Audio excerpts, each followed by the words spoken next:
सपा के पूर्व मंत्री पवन पांडे ने आज प्रेस वार्ता की। उन्होंने कहा कि मांझा जमथरा गौरापट्टी तारापुर रजौली क्षेत्र के लोगों को उजाड़ा जा रहा है। इसमें स्थानीय भूमाफिया और कुछ अधिकारियों की मिली भगत है। सभी पीड़ित भूतपूर्व फौजी हैं, उनको उजाड़ा नहीं जाना चाहिए। बता दें कि गत दिनों जनपद के प्रशासनिक अधिकारियों ने इस क्षेत्र को जलमग्न दिखाकर बहुत से प्लॉटों और घरों को जेसीबी से गिरा दिया था, जिसके चलते लोग परेशान हैं। उनकी सुनवाई नहीं हो रही है, जबकि सब लीगल वासी और घर बनाकर यहाँ रहते हैं। पांडे ने कहा कि इनको लीगल नोटिस दिया जाना चाहिए था। अगर इनको उजाड़ा जा रहा है तो इनकी जमीन की कीमत भी दी जानी चाहिए। उन्होंने कहा कि भाजपा सरकार में फौजी परिवार का उत्पीड़न हो रहा है, यह उत्पीड़न बंद होना चाहिए। प्रेस वार्ता के दौरान दर्जनों पीड़ित परिवार भी उपस्थित रहे और अपना दुख दर्द बयां किया। कहा कि हमारी सरकार नहीं सुन रही है और ना ही स्थानीय अफसरान सुन रहे हैं।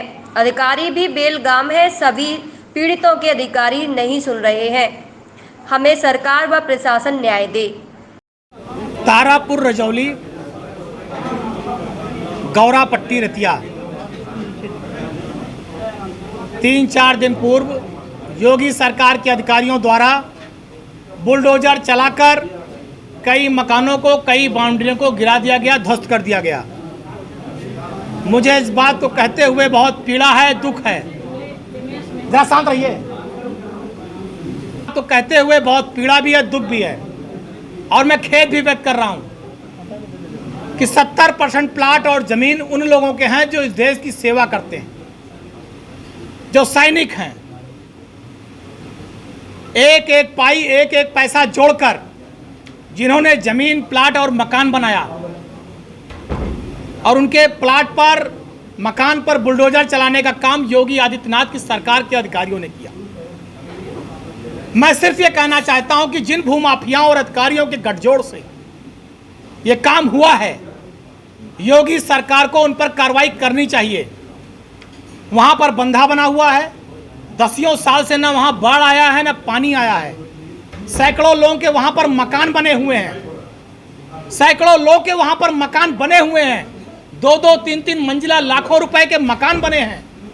कुछ मकान गिरा दिए गए, कुछ को गिराने की नोटिस दी गई है।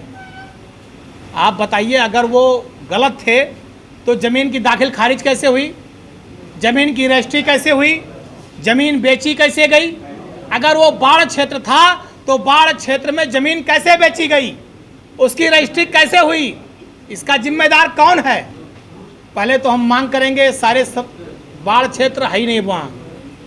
जो लोग, हजारों लोगों ने मकान बनाया, हजारों लोगों की आबादी वहाँ रह रही है, तो जिन लोगों ने प्लाट लिया उनको मकान बनाने का अवसर दें। अगर नहीं दे सकते तो इनकी ज़मीन का पैसा, रजिस्ट्री का पैसा, जितना पैसा लगा है, इनका एक एक पाई इनकी सरकार वापस कराए, क्योंकि ये देश के सैनिक हैं, देश की सेवा करते हैं।